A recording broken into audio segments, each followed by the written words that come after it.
নমস্কার। উত্তর পূর্বাঞ্চলের বিশেষ কিছু সংবাদ নিয়ে নর্থ ইস্ট নিউজে আপনাদের স্বাগত জানাই। আমি শঙ্কর শীল। বিস্তারিত সংবাদের আগে এক নজরে দেখে নেই আজকের সংবাদ শিরোনাম। ডিমা হাসাওয়ে লক্ষ্মীপুরের গ্রামসমূহ অন্তর্ভুক্তির জল্পনা ঘিরে বিভ্রান্তি, স্পষ্টীকরণের দাবি বিডিএফের। ধলাইয়ের সপ্তগ্রাম মণিপুরি মার্কেটে স্করপিও এবং পালসার বাইকের ভয়ঙ্কর সংঘর্ষে আহত 2। জিও ট্যাগিংয়ে দুর্নীতির অভিযোগ, বটজালাঙ্গায় প্রতিবাদ সভা অনুষ্ঠিত কংগ্রেসের। ধলাই জামালপার রুকনির রাস্তার বেহাল অবস্থা, দ্রুত সংস্কারের দাবি স্থানীয়দের। এবার সংবাদ বিস্তারিত। কাছাড় জেলার লক্ষ্মীপুর মহকুমার বিভিন্ন গ্রাম ডিমা হাসাও জেলায় অন্তর্ভুক্ত হওয়ার সম্ভাবনা নিয়ে বরাক উপত্যকা জুড়ে সৃষ্টি হয়েছে বিভ্রান্তি। এই বিষয়ে রাজ্য সরকারের তরফে অবিলম্বে স্পষ্টীকরণ দেওয়ার দাবি জানিয়েছে বরাক ডেমোক্রেটিক ফ্রন্ট অর্থাৎ বিডিএফ। শিলচরে অনুষ্ঠিত এক সাংবাদিক সম্মেলনে বিডিএফ প্রধান প্রদীপ দত্ত রায় বলেন, বরাক উপত্যকা শান্তি ও ভ্রাতৃত্বের দ্বীপ। এখানে বহু ভাষাভাষী ও জনগোষ্ঠীর মানুষ দীর্ঘদিন ধরে সুসম্পর্ক বজায় রেখে একত্রে বসবাস করছে এবং করে আসছে। বরাকে কখনোই দাঙ্গা হয়নি, ভবিষ্যতেও হবে না মন্তব্য করেন প্রদীপ দত্ত রায়। তবে সাম্প্রতিক সময়ে মন্ত্রী কৌশিক রায় ও মুখ্যমন্ত্রী ডক্টর হিমন্ত বিশ্ব শর্মার মন্তব্যে জনগণের মধ্যে বিভ্রান্তি ছড়াচ্ছে বলে দাবি করেন তিনি। বিডিএফের পক্ষ থেকে রাজ্য সরকারকে অনুরোধ জানানো হয় বিষয়টি নিয়ে আনুষ্ঠানিক ব্যাখ্যা প্রদান করে জনমনে শান্তি ও আস্থা ফিরিয়ে আনার। নর্থ ইস্ট নিউজের বরাক ভ্যালি ইনচার্জ সুরজিৎ চক্রবর্তীর প্রতিবেদন। এই প্রথম বরাকে শাসক দলের কোনো সাংসদ বরাক উপত্যকার মানুষের আবেগকে নিয়ে স্পষ্টভাবে অসম সাহিত্য সভার সামনে তার বক্তব্য রেখেছেন। আমাদের রাজ্যসভার সাংসদ কনাদ পুরকায়স্থ, উনি অসম সাহিত্য সভার সভাপতি সম্পাদক সবার সামনে বলেছেন, ভাষা শহীদ স্টেশন এতদিনের দাবি, কেন এটাকে ঝুলিয়ে রাখা হয়েছে। শুধু তাই নয়, সে এটাও প্রস্তাব রেখেছে যে ব্রহ্মপুত্র উপত্যকাতে একটা শহীদ বেদি হোক। সমস্ত ভাষা, শুধু বাঙালি নয়, বাঙালি মণিপুরী সহ যত ভাষা শহীদ স্টেশন ভাষা শহীদ আছে তাদের স্মৃতির উদ্দেশ্যে ব্রহ্মপুত্র উপত্যকাতেও একটা শহীদ বেদি করা হোক। তাই আমরা কনাদ পুরকায়স্থকে আমরা বরাক ডেমোক্রেটিক ফ্রন্ট থেকে আন্তরিক অভিনন্দন জানাচ্ছি, সংগ্রামী অভিনন্দন জানাচ্ছি। এবং বরাকের যে সমস্ত জ্বলন্ত সমস্যা রয়েছে, বিশেষ করে আমাদের বরাকের এই মুহূর্তে 8 লক্ষ বেকার, আমাদের বেকাররা চাকরি পায় না, এই ইস্যুটা নিয়েও কনাদ পুরকায়স্থ ভবিষ্যতে মুখর হবেন বলে আমরা আশা রাখছি এবং বরাকের সমস্যাগুলো নিয়ে উনি কথা বলবেন। আমরা খুব আশ্চর্য হয়েছি, বরাকে 15টা এমএলএ, 4 জন সাংসদ, তারা কেউ ভাষা শহীদ স্টেশন নিয়ে স্পষ্টভাবে কথা বলে না। কিন্তু কনাদ পুরকায়স্থ সেই সাহস দেখিয়েছে। শুধু তাই না, সে ওইখানে জুবিন গার্গের একটা গান গেয়েছে বলে অনেকে সমালোচনা করেছেন যে তার গানের মধ্যে ভুল ছিল। আমরা বলবো, কনাদ পুরকায়স্থ জুবিন গার্গের সম্পর্কে একটা গান তো গাওয়ার চেষ্টা করেছে, সেজন্য আমরা তাকে ধন্যবাদ জানাই। বরাক উপত্যকায় অসম সাহিত্য সভার অধিবেশন অত্যন্ত সুন্দরভাবে সম্পন্ন হয়েছে। এর কৃতিত্ব গোটা বরাকবাসীর। অসম সাহিত্য সভাকে অধিবেশন করার জন্য বরাক ডেমোক্রেটিক ফ্রন্ট থেকে আমরা আমন্ত্রণ করেছিলাম, আহ্বান জানিয়েছিলাম, তারা সেই অধিবেশন করেছে। এবার আমরা অসম সাহিত্য সভাকে বলবো যে আপনারা ব্রহ্মপুত্র উপত্যকাতে বঙ্গ সাহিত্য সম্মেলনের একটা সমাবেশ করুন, সেখানে একটা সম্মেলন করুন, তবে আমাদের মধ্যে দুই উপত্যকার মধ্যে ব্যবধান ঘুচবে। এবং আমরা আরেকটা জিনিস দেখেছি যে ভাষা শহীদ স্টেশন নিয়ে অসম সাহিত্য সভা সভাপতি গত 19শে মে এসে স্টেশনে বলেছিলেন যে এই দাবি অত্যন্ত গণদাবি, আমাদের অসম সাহিত্য সভার এর প্রতি পূর্ণ সমর্থন আছে। ভাষা শহীদ স্টেশনে নামাকরণের জন্য আমরা সরকারের সঙ্গে কথা বলবো। কিন্তু এবারও উনি একই কথা বলছেন, সরকারের তো এটা দিয়ে দেওয়া উচিত আমরা সরকারের কাছে চাপ সৃষ্টি করব। কিন্তু মে মাস থেকে মে, জুন, জুলাই, আগস্ট, সেপ্টেম্বর 6 মাসের উপরে চলে গেল, এখনও অসম সাহিত্য সভা রাজ্য সরকার থেকে এই অনুমোদনটা আদায় করতে পারলেন না। এটা কিন্তু অত্যন্ত দুঃখের ব্যাপার। আমি অসম সাহিত্য সভার উদ্দেশ্যে বলছি, আপনাদের যদি সত্যি মনে প্রাণে আমাদের ভাষা শহীদ স্টেশনের দাবিটা মেনে নিয়ে থাকেন, তাহলে সরকারকে দিয়ে অবিলম্বে এটা অনুমোদন করান। এবং আমরা এটাও বলবো যে আপনারা আসুন, বরাক উপত্যকায় এসে আপনারা এখানে বিহু নৃত্যর একটা অনুষ্ঠান করুন এবং একই সঙ্গে ব্রহ্মপুত্র উপত্যকায় ধামাইল নৃত্য করুন। তবেই বরাক উপত্যকার সঙ্গে ব্রহ্মপুত্র উপত্যকার ব্যবধান ঘুচবে এবং অসমিয়া বাঙালির মধ্যে একটা সুন্দর সম্পর্ক গড়ে উঠবে। আজকে আমাদের জুবিন গার্গের কথা মনে হচ্ছে। জুবিন গার্গ যে কথা বলেছিলেন, আমার কোনো ধর্ম নেই, আমার কোনো ভাষা নেই, আমার কোনো ভগবান নেই। আজকে জুবিন গার্গের মৃত্যুর পর গোটা আসামে অসমিয়া, বাঙালি, হিন্দুস্তানি, মারোয়ারি সবাই এক হয়ে গেছে, হিন্দু মুসলমান সব এক হয়ে গেছে।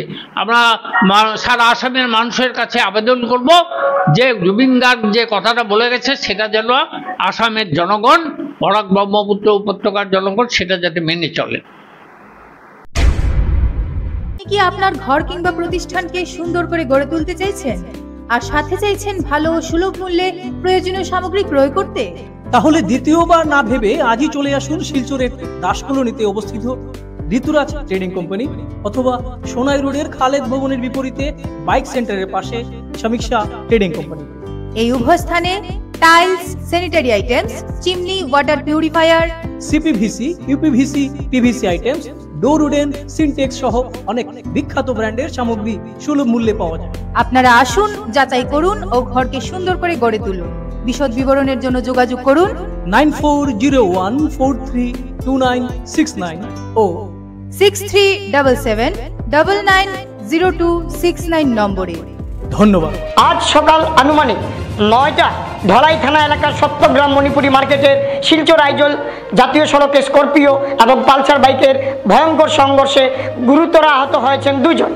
আহত দুজন হলেন বছর 24-এর ফুলবার হোসেন ও 19 বছরের সাকিব হোসেন। দুর্ঘটনার সাথে সাথে স্থানীয়রা 108 অ্যাম্বুলেন্সকে কল করলেও দুপুর 12টা অবধি অ্যাম্বুলেন্সের টিকিল নাগাদ পাওয়া যায়নি। এতে স্থানীয়দের মধ্যে খুব পরিলক্ষিত হয়েছে। অবশেষে স্থানীয়রা নিরুপায় হয়ে অন্য গাড়ি করে আহতদেরকে ধলাই খণ্ড প্রাথমিক স্বাস্থ্য কেন্দ্রে নিয়ে আসে। ধলাই স্বাস্থ্যকেন্দ্রে চিকিৎসকরা আহত দুজনের মধ্যে ফুলবারের অবস্থা বেগতিক দেখে শিলচর মেডিকেল কলেজ হাসপাতালে প্রেরণ করেন। নর্থ ইস্ট নিউজের বিশেষ প্রতিনিধি হিফজুর রহমান বরভুইয়ার প্রতিবেদন।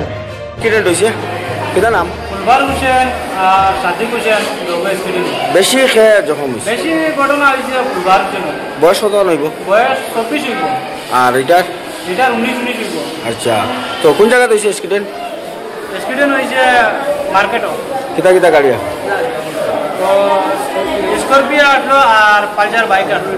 আচ্ছা, এখন তুমি জানি কি অ্যাম্বুলেন্স ফোন করলে কিতা হয়েছে? আমরা অ্যাম্বুলেন্স ফোন করলাম প্রায় 9টার থেকে আমরা আসি বর্তমানে হসপিটাল। একটু বাজে আছে তোমার প্রায় 12টা বাজে আছে মনে হয়, কিন্তু ফোন করতে করতে আবো হয় বাসার সিটি আইরংমারার আমরা পেশেন্ট লইয়া বর্তমানেও বার মানে কোনো জাত অ্যাম্বুলেন্স পাইয়ার না, কোনো করে তো আমরা ফোন করিয়া খালি কইন আইয়ার এটা কিতা জিনিস বলাই হসপিটাল আওয়ার পরে এটা প্রায় সময় ওলা তারা তো কেউ কথা হয় আগে এগুলা ঘটনা হয়েছে, আমরা অ্যাম্বুলেন্স ইয়ে পাইছি না। কত বড় হসপিটাল হইয়া একটা অ্যাম্বুলেন্স মিলে আসেও পারে, আরেকটু মানুষ কিছু হয়ে গেলে কিতা করবো। বড়জালাঙ্গা উন্নয়ন খণ্ডের অধীন বড়জালাঙ্গা গ্রাম পঞ্চায়েতে প্রধানমন্ত্রী আবাস যোজনা গৃহের জিও ট্যাগিং প্রক্রিয়ায় যথেষ্ট দুর্নীতি ও স্বজন পোষণের অভিযোগ তুলেছে কংগ্রেস দল। দলের অভিযোগ, শাসক দলের একাংশ পঞ্চায়েত কর্তারা রাজনৈতিক পক্ষপাতিত্ব করে গৃহপ্রাপকদের নাম চূড়ান্ত করছেন। এ বিষয়ে জিপির 7 নম্বর গ্রুপ সদস্য শ্রীমতী রানী শুক্লবৈদ্য ও তার স্বামী জিতেন্দ্র কুমার শুক্লবৈদ্য প্রতিবাদ জানালে তাদের প্রতি হুমকি ধমকি এবং বন্দী করে রাখার হুমকি দেওয়া হয় বলে অভিযোগ করেছে বড়জালাঙ্গা ব্লক কংগ্রেস কমিটি। শাসক দলের এই দাদাগিরি ও কর্তৃত্ববাদী মনোভাবের প্রতিবাদে বৃহস্পতিবার বড়জালাঙ্গা ব্লক কংগ্রেসের উদ্যোগে যোগীরবন এলাকায় দোয়ারবন বাজার সংলগ্ন স্থানে এক প্রতিবাদী সভা অনুষ্ঠিত হয়। সভার সভাপতিত্ব করেন গোপাল গোয়ালা। সভায় বক্তব্য রাখতে গিয়ে কংগ্রেস নেতারা সুমতি রানী শুক্লবৈদ্য ও তার স্বামীর প্রতি শাসক দলের হুমকি ধমকির তীব্র নিন্দা জানান। এদিনের সভায় ব্লক কংগ্রেসের সহসভাপতি মোহনলাল মালা, কাজল দেব, পার্বতী কুর্মী, অঞ্জলি মালাকার সহ অন্যান্য কংগ্রেস নেতৃবৃন্দ বক্তব্য রাখেন। নর্থ ইস্ট নিউজের বরাক ভ্যালি ইনচার্জ সুরজিৎ চক্রবর্তীর প্রতিবেদন। করতে হবে, দুর্নীতি বন্ধ করতে হবে, দুর্নীতি বন্ধ করতে হবে। আমরা 26-এ ভোট বয়কট করব, নইলে আমরা 26-এ ভোট বয়কট করব। শাসক দলের অত্যাচার বন্ধ করো, মেম্বারের উপর শাসক দলের অত্যাচার বন্ধ করো, মেম্বারের উপর শাসক দলের অত্যাচার বন্ধ করো। কিন্তু এখানে প্রথম থেকেই ঝামেলা শুরু হয়েছে। আমি উনাকে নিয়ে গিয়েছিলাম সফাতুন বিবি একটা মুসলিম করে, তখন উনার সঙ্গে এসেছিলেন আশিস রাহা। উনি বলছেন প্রথমেই আপনি কোন করে লইয়া আইলা, এই অন্যদিকে আনতে পারলাম না মেইন রোডে। এইভাবে উনার সঙ্গে অনেক রাগারাগি, এরপরে উনার ঘর জিওটিং হবে না, পরে হবে। ওই সময় অনেক বাকপিতনটা হয়েছে। আমি বললাম যে আমি এরকম আমি করতে পারবো না। আমি জিজ্ঞেস করলাম কি আশিস দা এরকম নাকি আপনাদের প্ল্যান চলছে? ওইখানে মানুষ জমিয়েছেন, সব মানুষ এখানে এসে আমাকে ঘেরাও করে নিয়েছে। বলছেন আমাদের ঘর জিওটিং না করে আপনি এক পা এগোতে পারবেন না, আমাদের ঘর জিওটিং করুন। আমি ওনাকে অনেক বুঝালাম, অন্তত 50 জন মানুষ হবে, মেয়ে লোক পুরুষ লোক, বেশিরভাগ মেয়ে লোক, যে সবাই পাবে। এবার তো ঘর বিক্রি হচ্ছে না। আর দাস বলছে আমার ঘরে 4টা জিওটিং করতে হবে, এবার বাধ্য করছে। আরো যারা চতুর্দিকে তো সবাই বলছে বাধ্য করছে, কিন্তু এই উপেন্দ্র দাস ঘর পেয়েছে, এখন আবার জিওটিং করতে চাইছে। ওর গাড়ি টাড়িও আছে, পাকা বিল্ডিং আছে, 2টা ঘর পেয়েছে এর আগেও। এরপরে আরো যারা দাবি করছে এরাও ঘর পেয়েছে। আমি জিজ্ঞেস করলাম যে ঘর যখন পেয়েছো একটু অপেক্ষা করো, আর ওরা একটা লিস্ট দেখাচ্ছে। তারপরে বলছে না এখানে কংগ্রেসের মেম্বারের কোনো প্রয়োজন নেই। তো তারা বলছে তাদের সঙ্গে ওই বিজেপির ক্যাডাররা, কংগ্রেসের আমাদের উপর মহল থেকে নেতার ফোন এসেছে যে এখানে বিজেপির কংগ্রেসের মেম্বার লাগে না, আমরাই জিওটিং করবো। অর্থাৎ সেটা একদম পরিষ্কার যে ইতিপূর্বে যা হয়েছে এই ওয়ার্ডে পয়সা ছাড়া পাওয়া যায় না। তারা কয়েকজন আছে, তারা ওইটা দিয়েই তারা জীবন চালাচ্ছে। ওই একটা নীরবভাবে একটা ব্যবসা চালাচ্ছে, ওই টাকা নিচ্ছে, জিওটিং করছে, ঘর দিচ্ছে, তো এইভাবেই চলছে। সেইটা ভেস্তে যাচ্ছে দেখে তারা এইটাকে, এরপরে আমার উপরে শুরু হয়েছে মানসিক নির্যাতন। এই যে মেয়ে লোক পুরুষ লোকরা যেভাবে নির্যাতন করেছে, ওইসব অপমান আমরা কোনোদিন দেখি নাই, দেখে আমরা আমাদের অভ্যস্ত নই। আমি এখান থেকে চলে গেলাম ডিসির অফিসে। ওনারা বললেন আপনি লিখিতভাবে দিন, এটার বিচার হবে। তারপরে দেওয়া হয়েছে ডিসিকে লিখিত, নিন আমরা দেখব, তারপরে আমরা যদি স্টেপ নিন। আমরা তো প্রার্থনা করছি দিনরাত যে ডিসি সাহেব উনি জেলার মালিক, উনি ব্যবস্থা নিবেন। তখন আমরাই চিন্তা করব, গ্রামের মানুষদেরকে নিয়ে বৃহত্তর আন্দোলন সৃষ্টি হবে। ধলাই জামাল পার্ক রুকনি গ্রামীণ রাস্তার বেহাল অবস্থা। ধর্মী পূর্ত সড়ক থেকে পিএইচি পর্যন্ত রাস্তার দীর্ঘদিন থেকে ভুগছেন জনগণ। স্থানীয়দের অভিযোগ প্রায় 15 থেকে 20 বছর আগে এই রাস্তাটির কিছু কাজ হয়েছিল, কিন্তু এরপর আর কোনো সংস্কার কাজ করা হয়নি বলে অভিযোগ তুলেন। বর্তমানে রাস্তাটির অবস্থা এতটাই করুণ যে গাড়ি চলাচল তো দূরের কথা, সাধারণ মানুষ ঠিকভাবে হেঁটেও চলাচল করতে পারছেন না। পরিস্থিতি এমন যে যদি পিএইচি বিভাগের কোনো সামগ্রী এই পথে আনা হয় তাহলে মেইন রোড থেকে ভেতরে নিয়ে আসা অত্যন্ত কষ্টসাধ্য হয়ে পড়ে। স্থানীয় বাসিন্দারা জানিয়েছেন এই রাস্তা সংস্কার করা এখন সময়ের দাবি। তারা ধলাইয়ের বিধায়ক নিহার রঞ্জন দাস ও জিপি সভাপতির কাছে দ্রুত রাস্তাটি পাকা বা সংস্কারের জন্য জোরালো দাবি জানিয়েছেন। তাদের বক্তব্য, রাস্তাটি ঠিক হলে এলাকার যাতায়াত ব্যবস্থার উন্নয়ন হবে, তাই শীঘ্রই রাস্তা নির্মাণ করতে সাংসদ পরিমল শুক্লবৈদ্য ও বিধায়ক নিহার রঞ্জন দাসের হস্তক্ষেপ কামনা করেন। নর্থ ইস্ট নিউজের বিশেষ প্রতিনিধি হিজবুর রহমান বড়ভূঁইয়ার প্রতিবেদন। বিগত 20 বছর থেকে এই খাঁচা রাস্তার উপরে আমরা চলাচল করিয়া আমরা খুবই কষ্ট করিয়া চলাচল করিয়া এই রাস্তার উপরে কোনো মাটি সাটি পড়ে না, কেউ আইয়া এই রাস্তাটা দেখে না। আর তৃতীয় চতুর্থ বাউন্ডারি রাস্তা, মেইন রাস্তাটা কিন্তু আজ দিন আমরা খুব দুর্ভাগ্য করিয়া চলিয়া রাস্তাটা উড় যায় গিয়া। আর এদিকে একটা পিচু আছে ভিতরে, রাস্তার খাস্তা হইতো আর কি। তো এটা মোটামুটি কতদিন থেকে এই রাস্তাটা? 20-25 বছর হইবে, আর বেশ হইতে পারে নাকি? মানে কোনো মাটি উঠি পড়ছে না? আর এখনকার অবস্থা এই দেখুন, এই যে অবস্থা। আর ভিতরে একটা কিন্তু পিএইচই আছে, এই পিএইচির সরকারি পিএইচি আছে, এই পিএইচির পানি 3 গ্রামে খায়। 3 গ্রামে খায় না, 250-300 কনজিউমার আছে। 250 কনজিউমার। যদি এই রাস্তার অবস্থা এরকম থাকে মানুষের পানি কিরকম খাইব? তো আপনার দাবিটা কিটা? দাবিটা হলো আমরা রাস্তাটা যদি হয়ে যায় তো আমরা আর কোনো জায়গায় অসুবিধা নেই, আমরা পিএইচিটাও বাল্ট হইল, আর আমরা এই অত সব মানুষ আমরা চলাচল করতে পারলাম। শিলচর কর্পোরেশনের প্লাম্বার রাজু নাথ নিখোঁজের 1 মাস পার হলো, এখনো কোনো সন্ধান মেলেনি। গত 20 আগস্ট রংপুর করাতি গ্রাম থেকে কাজের উদ্দেশ্যে বেরিয়ে যাওয়ার পর থেকেই তিনি নিখোঁজ। স্ত্রী সপ্তমী নাথ থানায় অভিযোগ জানালেও তদন্তে অগ্রগতি না হওয়ায় তিনি ডিজায়ার ফর লাইফ সংস্থার সাহায্য চান। সংস্থার কেন্দ্রীয় মহিলা সম্পাদিকা গীতা পান্ডে প্রশাসনের প্রতি আবেদন জানিয়েছেন, আইনি তদন্তের মাধ্যমে রাজুকে দ্রুত খুঁজে বের করতে হবে। সংস্থার জেলা আইনি উপদেষ্টা জ্যোতিপ্রকাশ ভট্টাচার্য উপস্থিত ছিলেন। গীতা পান্ডে সবাইকে কাছাড় পুলিশের প্রতি আস্থা রাখার পরামর্শ দেন। সভাপতি টুকু খান, চন্দনা নাথ, গোপাল শর্মা, অনিতা অধিকারী, গোপাল চক্রবর্তী সহ অন্যান্যরা উপস্থিত ছিলেন। নর্থ ইস্ট নিউজের প্রতিনিধি অমল ঋষির प्रतिवेदन। डिजायर फॉर लाइफ में सप्तमी नाथ राजू नाथ की वाइफ हमारी डिजायर फॉर लाइफ में एक कंप्लेन किया है 8-10-25 इंग्रेजी को। राजू नाथ आज 1 महीना 25 मतलब 1 महीना 25 दिन हो गया है मिसिंग है, जिसके वजह से उन्होंने थाना पर भी कंप्लेन किया है मिसिंग का। और उनका एक संदेह है, शक है जिनके ऊपर, वो है रीता नाथ, हस्बैंड कानू नाथ। तो हमने रीता नाथ और कानू नाथ को भी बुलाया, उन लोगों से भी बातचीत किया कि इसके पीछे क्या कारण है कि आपके ऊपर शक किया जा रहा है। तो उन लोगों ने भी बोला कि हमारा साथ उनका 1 साल की बात से कोई संपर्क नहीं, उसका पहले संपर्क था, पहले भी एक बार मिसिंग हुआ था, जो रीता नाथ की कॉन्टेक्ट नंबर के साथ लिंक करके उसको मिला है।